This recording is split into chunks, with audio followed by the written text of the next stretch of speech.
नमस्कार, मैं हूं आरजू अंसारी और आप देख रहे हैं राष्ट्रीय जगत विजन न्यूज। केंद्रीय गृह मंत्री अमित शाह रायपुर पहुंच गए हैं। रायपुर एयरपोर्ट पर मुख्यमंत्री विष्णुदेव साय, उप मुख्यमंत्री सहित राज्य सरकार के कई मंत्रियों और वरिष्ठ नेताओं ने उनका स्वागत किया। अमित शाह छत्तीसगढ़ के 3 दिवसीय दौरे पर हैं, जिसे सुरक्षा और विकास के लिहाज से अहम माना जा रहा है। अपने प्रवास के दौरान वे राज्य के वरिष्ठ अधिकारियों के साथ महत्वपूर्ण बैठकों में हिस्सा लेंगे।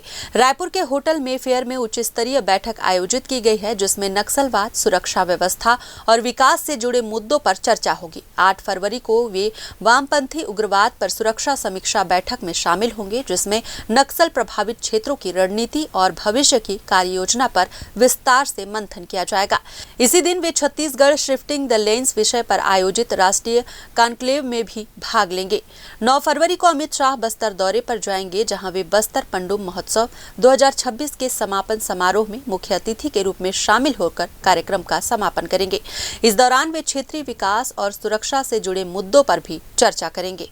फिलहाल इस खबर में बस इतना ही। देश प्रदेश की खबरों से अपडेटेड रहने के लिए हमारे चैनल को सब्सक्राइब करें और नए खबरों के नोटिफिकेशन के लिए बेल आइकॉन जरूर दबाएं। नमस्कार।